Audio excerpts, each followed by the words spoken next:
Halo pemirsa, Anda menyaksikan Breaking News TV One bersama saya Putri Windasari. Hari ini Komisi 3 DPR RI menggelar fit dan proper test atau uji kelayakan atau kepatutan calon Kapolri Komisaris Jenderal Listio Sigit Prabowo. Nah, Komjen Listio ini merupakan calon tunggal yang diusulkan oleh Presiden Joko Widodo untuk menggantikan Jenderal Idham Aziz. Kita akan melihat rangkaian acara fit and proper test calon Kapolri.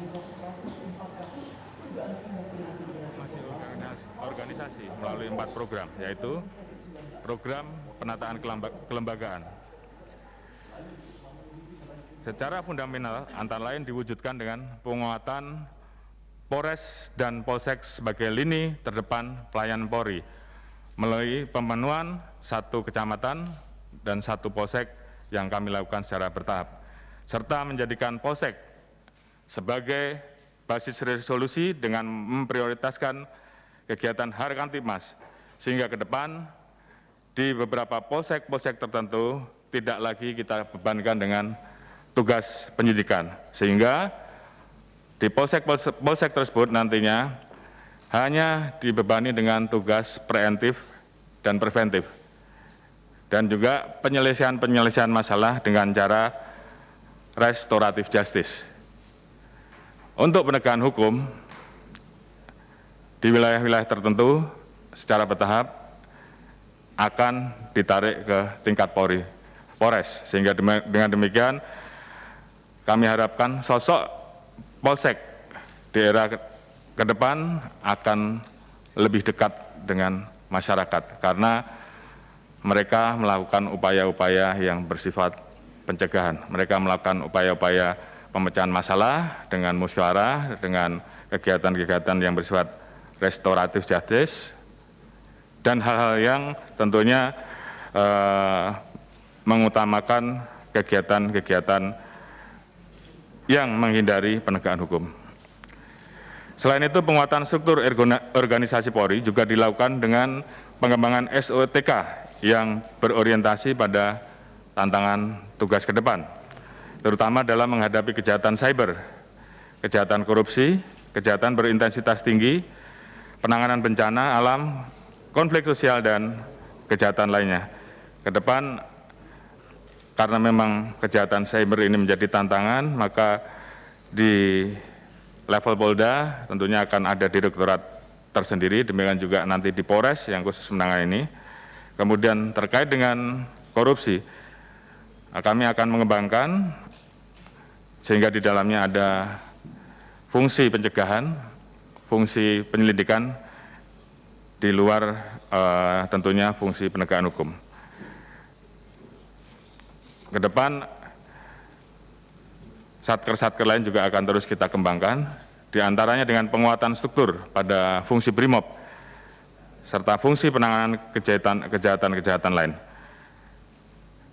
termasuk pengembangan struktur pada tingkat Polda dan Polres. Karena tanpa penguatan struktur tersebut, maka Polri tidak akan optimal dalam merespon harapan masyarakat, khususnya terkait dengan penambahan kekuatan atau pemekaran atau pendirikan pos-pos kepolisian di daerah-daerah yang saat ini menjadi prioritas program pemerintah terkait dengan pengembangan, baik itu pengembangan investasi, rencana pemekaran wilayah di beberapa tempat, kawasan ekonomi khusus, dan sebagainya yang tentunya perlu ada kehadiran Polri.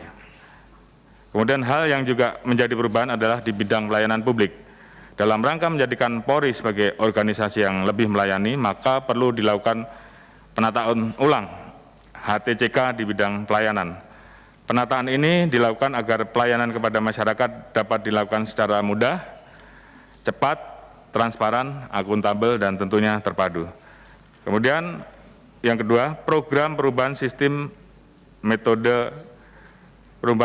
dan metode organisasi dilakukan dengan menyempurnakan regulasi dan pedoman yang berorientasi pada pelayanan berbasis data dan teknologi informasi yang presisi, sehingga transparan dan dapat dipertanggungjawabkan secara akuntabel.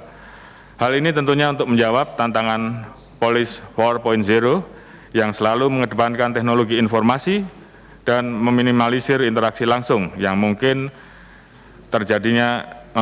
terjadinya penyalahgunaan wewenang.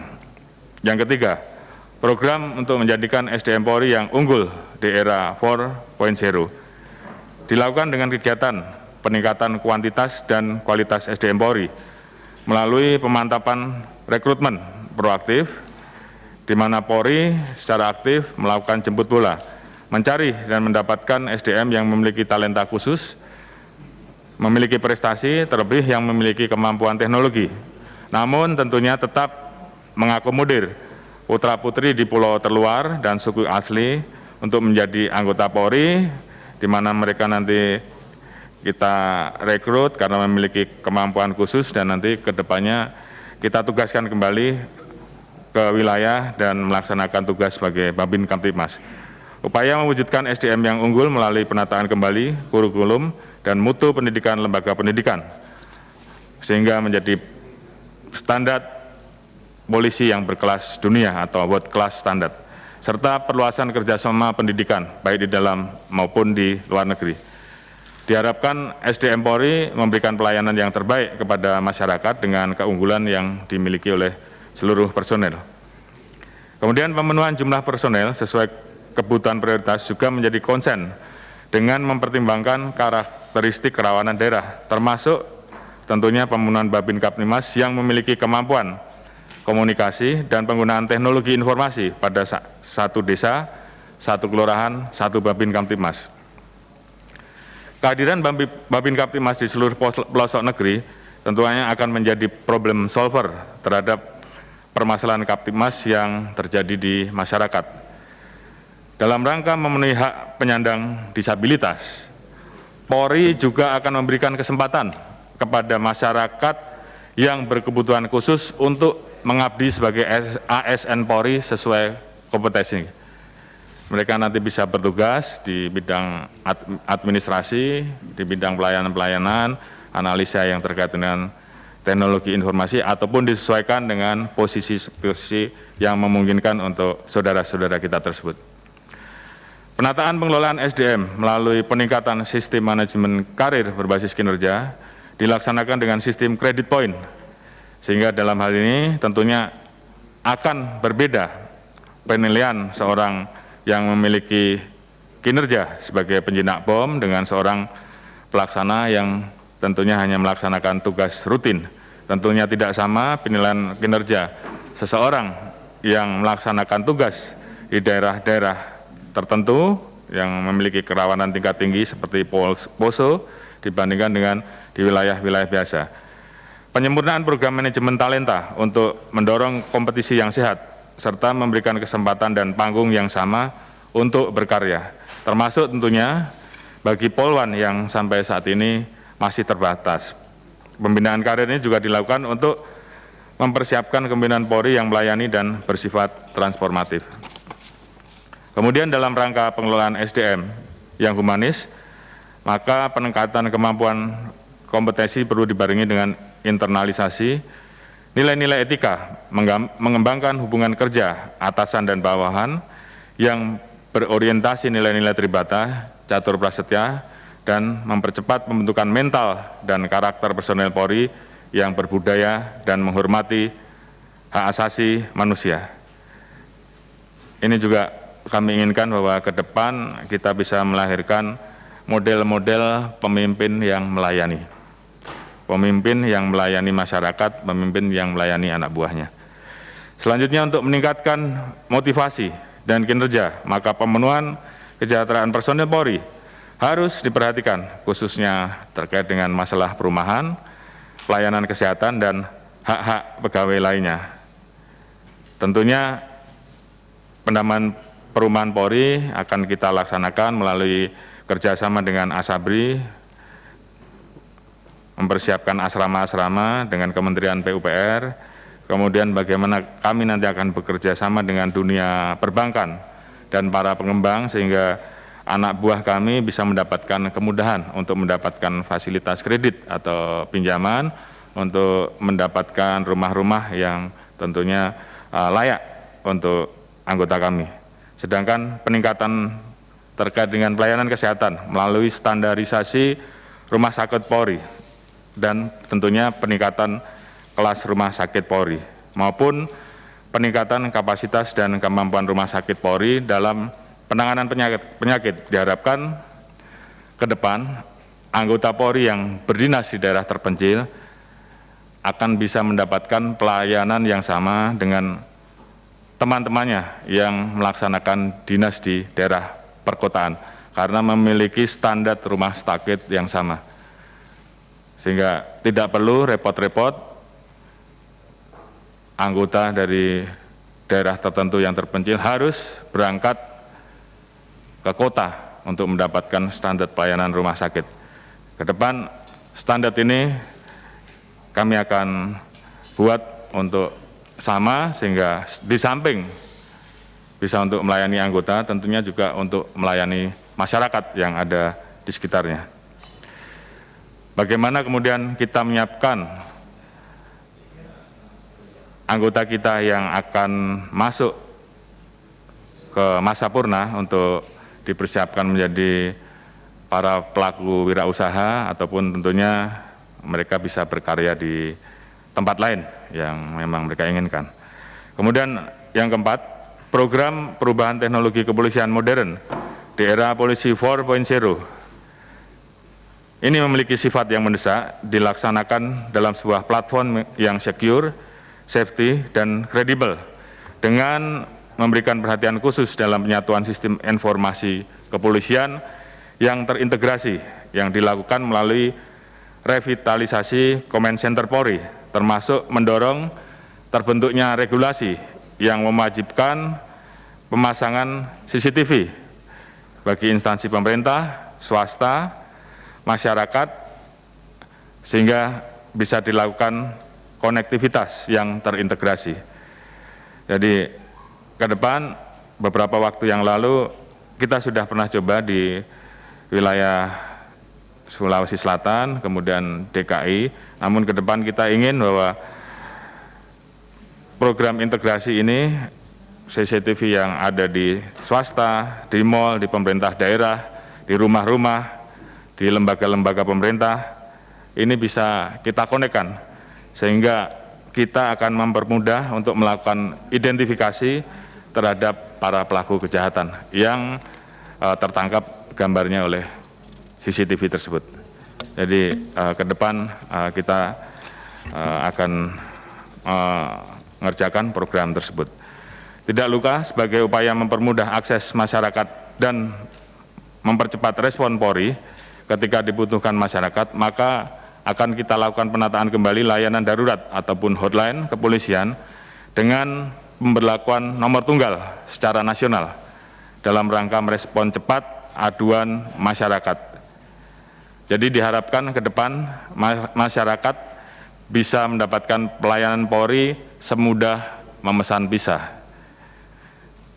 di mana nomor tunggal ini tentunya akan kami konekkan dengan sistem panic button dengan mobil-mobil patroli yang ada, sehingga begitu ada masyarakat yang kemudian menghubungi kami, maka anggota yang berada di lokasi terdekat dengan masyarakat tersebut bisa segera datang. Ini adalah juga bagian dari bentuk respon cepat dari petugas kepolisian terhadap masyarakat yang membutuhkan kehadiran Polri.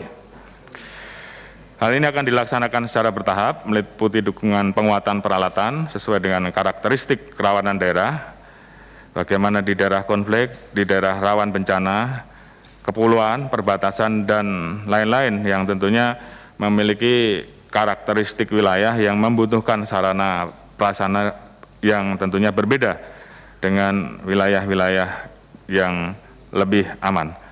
Infrastruktur dan sistem teknologi artificial intelligence, di mana proses pengadaannya dilaksanakan secara transparan untuk menampilkan produk yang berkualitas, berbasis kebutuhan, dan tentunya mengutamakan penggunaan produk dalam negeri. Ini juga untuk mendorong industri-industri di dalam negeri agar bisa tumbuh. Perubahan dan pengembangan sarana prasarana juga akan berorientasi pada penghormatan hak asasi manusia dan kelompok rentan, antara lain perempuan, anak dan kelompok-kelompok yang berkebutuhan khusus. Jadi bagaimana kita mempersiapkan peralatan untuk menghadapi demo misalkan, dan pada saat demo tersebut anarkis, bagaimana kemudian sarana prasarana dan peralatan yang ada itu tentunya tetap dalam batasan penghormatan terhadap hak asasi manusia. Kemudian pelayanan-pelayanan publik untuk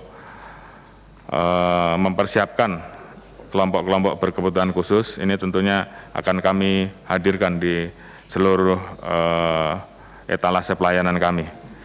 Kemudian dalam menjawab kebutuhan teknologi kepolisian modern, Puslitbang Polri perlu juga dikembangkan menjadi pusat riset teknologi kepolisian yang dapat mengintegrasikan hasil penelitian lembaga lain yang ada di lingkungan Polri.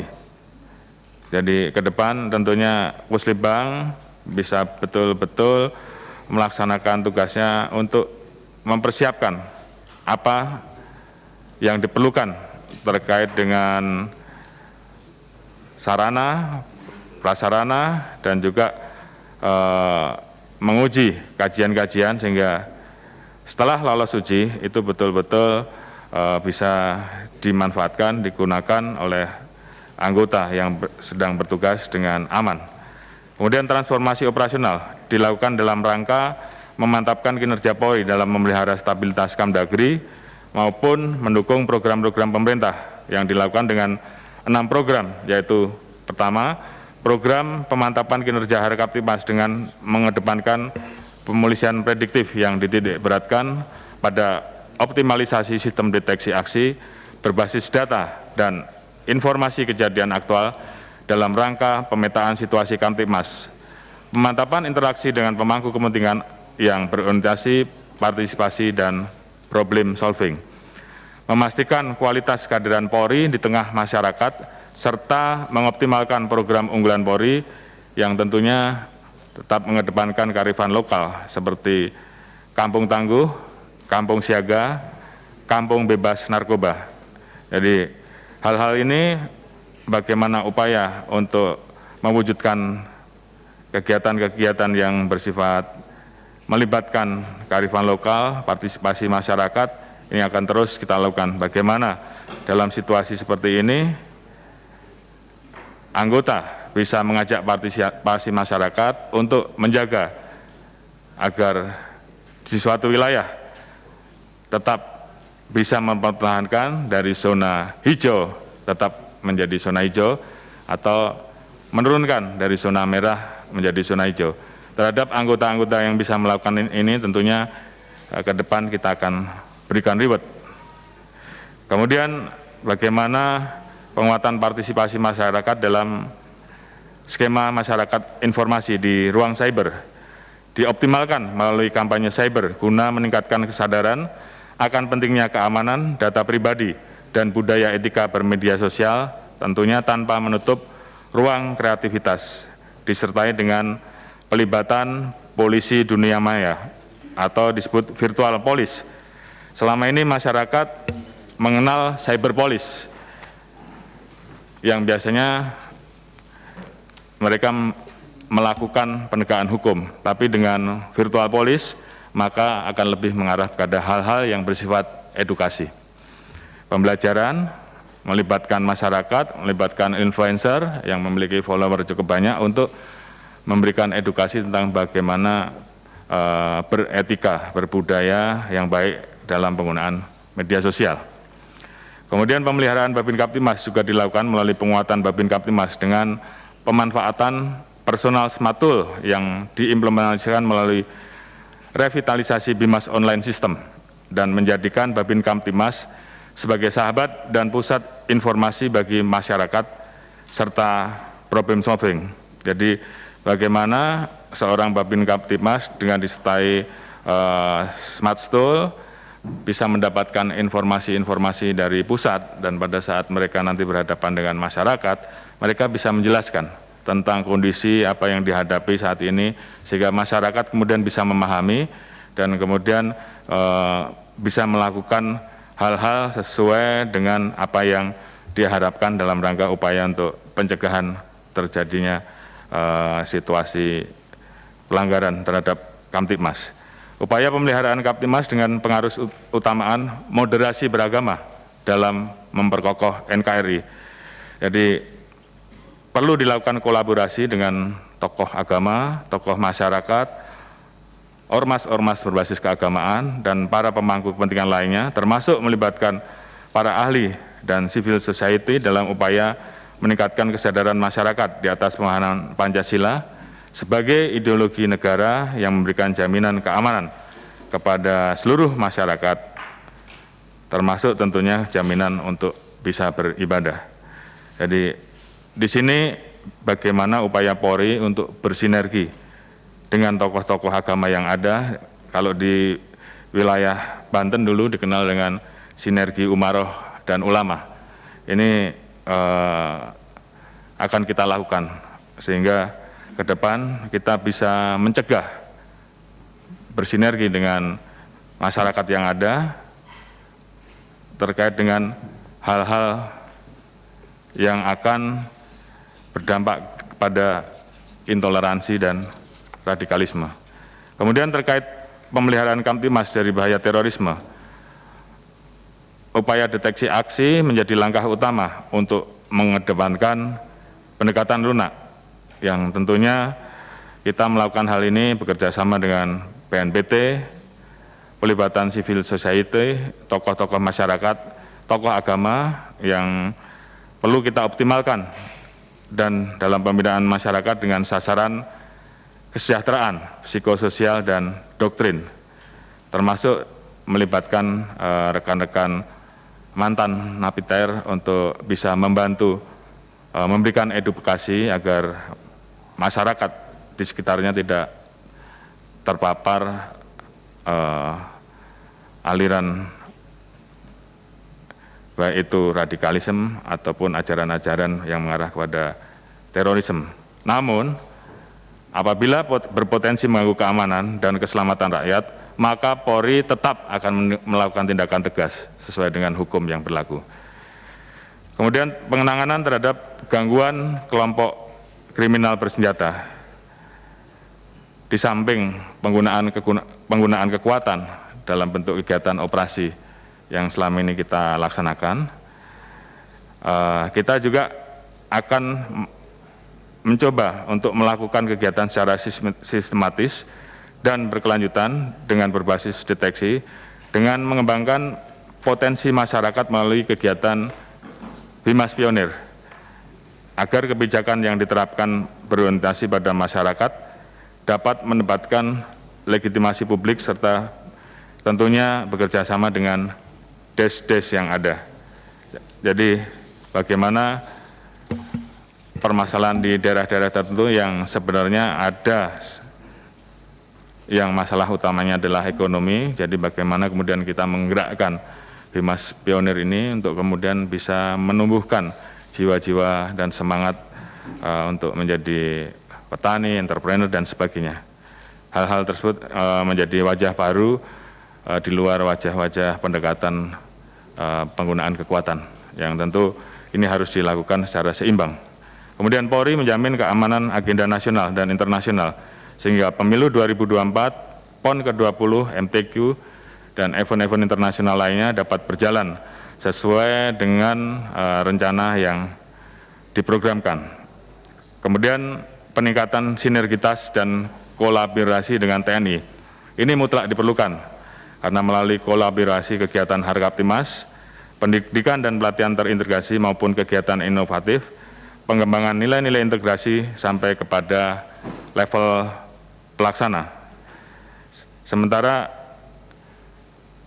untuk kegiatan-kegiatan yang telah berjalan akan terus kita pertahankan, bagaimana kita melakukan pertukaran sekolah, apabila dulu hanya di level pamen ataupun yang akan masuk ke Pati, maka ke depan kita akan laksanakan sampai dengan level pelaksana, termasuk kegiatan-kegiatan yang sifatnya terintegrasi seperti bagaimana latihan-latihan menghadapi bencana dan sebagainya. Ini untuk menguatkan soliditas TNI Polri. Sementara sinergitas dan kolaborasi antara lembaga dilakukan untuk memantapkan sinergitas dan kerjasama guna mendukung tugas Polri. Ke depan tentunya Pam Swakarsa harus lebih diperan aktifkan dalam mewujudkan Harkamtibmas. Jadi kita hidupkan kembali dan tentunya kita integrasikan dengan perkembangan teknologi informasi dan fasilitas yang ada di Polri, sehingga kemudian bagaimana Pam Swakarsa ini bisa tersambung ataupun terkonek dengan petugas-petugas kepolisian. Pemeliharaan Kamtibmas juga dilakukan melalui pengembangan kerjasama internasional, baik untuk pengamanan batas wilayah, pencegahan kejahatan transnasional, dan juga dalam misi perdamaian dunia.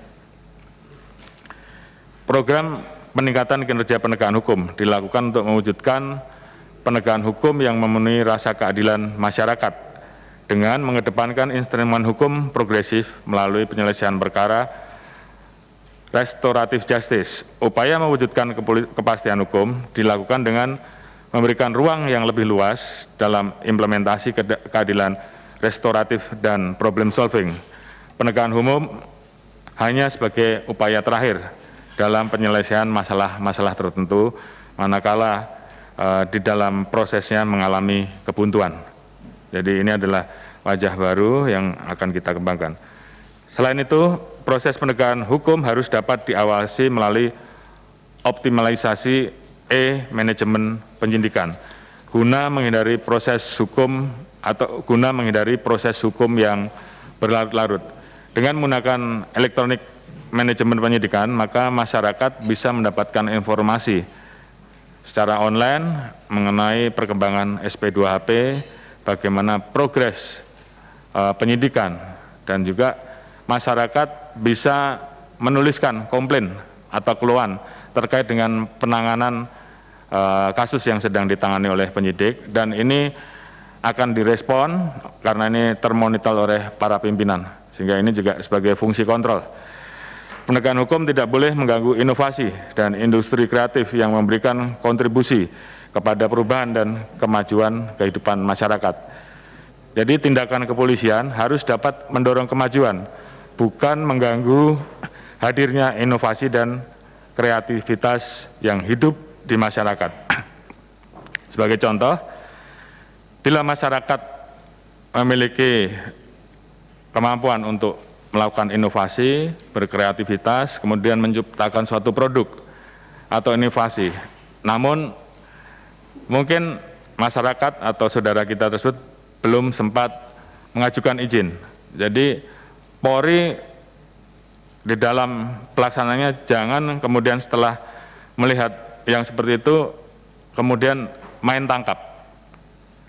Jadi, tapi ke depan bagaimana kemudian Polri memberikan edukasi, dibantu bila perlu untuk bagaimana yang bersangkutan mendapatkan izin, bagaimana kita membantu mengkomunikasikan dengan lembaga yang ada sehingga masyarakat memahami bahwa mereka harus melengkapi izin.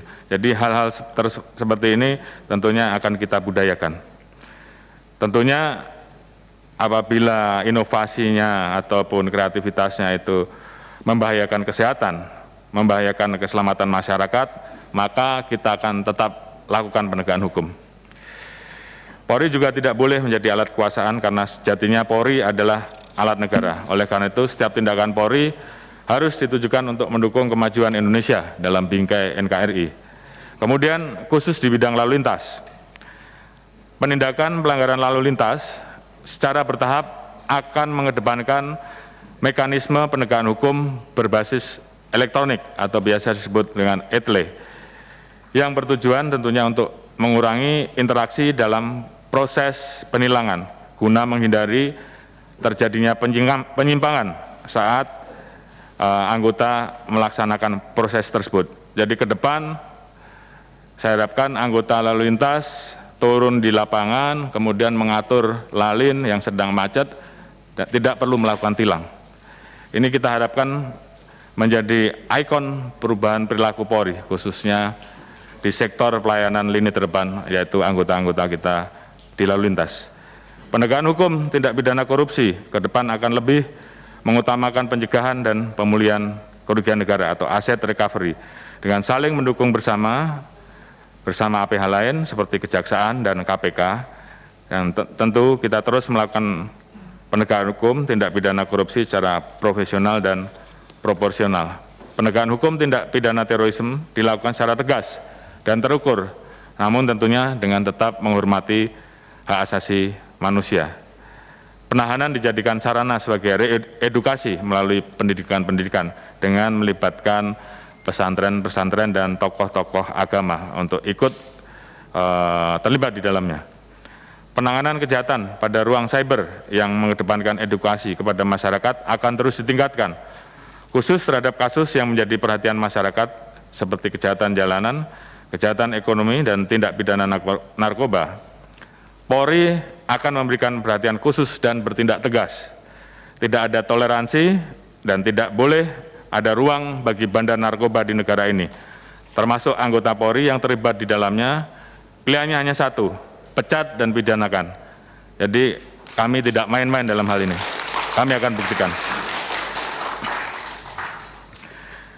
Strategi penanganan kejahatan yang berpola jaringan, terorganisir, dan menimbulkan kerugian negara, penindakannya harus disertai dengan penerapan hukum tindak pidana pencucian uang yang pelaksanaannya bekerja sama dengan CJS dan APH lainnya. Di sisi lain, penegakan hukum harus dapat mengakomodir kepentingan anak-anak dan wanita serta kelompok rentan lainnya. Untuk mendukung penegakan hukum, maka pengembangan Pusat Informasi Kriminal Nasional diperlukan untuk terbentuknya sistem database kriminal yang terintegrasi baik di lingkungan Polri maupun antar institusi penegak hukum lainnya. Ke depan bagaimana Pusat Informasi Kriminal ini kemudian bisa terintegrasi dengan lembaga-lembaga lain seperti Dukcapil, Imigrasi, Kejaksaan, sehingga pada saat kita memberikan pelayanan-pelayanan seperti SKCK, semuanya bisa dapat terinformasi dengan lengkap dan tidak parsial. Kemudian program pemantapan dukungan Polri dalam penanganan COVID-19 dilakukan dengan meningkatkan kegiatan kepolisian serta menguatkan peran Polri dalam Satgas Penanganan COVID-19 melalui pengembangan program Kampung Tangguh, penegakan hukum yang tegas dan proporsional terhadap pelanggar protokol kesehatan sesuai asas keselamatan rakyat adalah hukum yang tertinggi atau salus populi suprema lex exto, serta tentunya mendukung program vaksinasi nasional. Keempat, program pemulihan ekonomi nasional dilakukan dengan mendukung upaya pemulihan ekonomi dan menjaga stabilitas Kaptimas melalui pendampingan pengawasan program PEN, aktif memberikan informasi, menjamin kebijakan fiskal, dan tentunya berkolaborasi dengan kementerian dan lembaga dalam rangka meningkatkan ketahanan pangan. 5. Ya, itulah tadi pemirsa makalah yang dipaparkan oleh Komjen Listio selaku calon Kapolri yang berjudul Transformasi Menuju Polri yang Presisi, di mana isinya diantaranya mengenai akan melakukan penataan ulang dalam pelayanan masyarakat yang lebih transparan dan juga menjamin rasa keadilan masyarakat, kemudian peningkatan kuantitas dan kualitas dari SDM Polri, dan ke depan juga Polri akan memberikan kesempatan bagi masyarakat berkebutuhan khusus untuk menjadi ASN Polri sesuai dengan kompetensinya. Dan pemirsa, informasi mengenai uji kelayakan dan kepatutan calon Kapolri ini masih akan kami lanjutkan di program Kabar Siang sesaat lagi. Saya Putri Windasari pamit undur diri. Terima kasih dan sampai jumpa.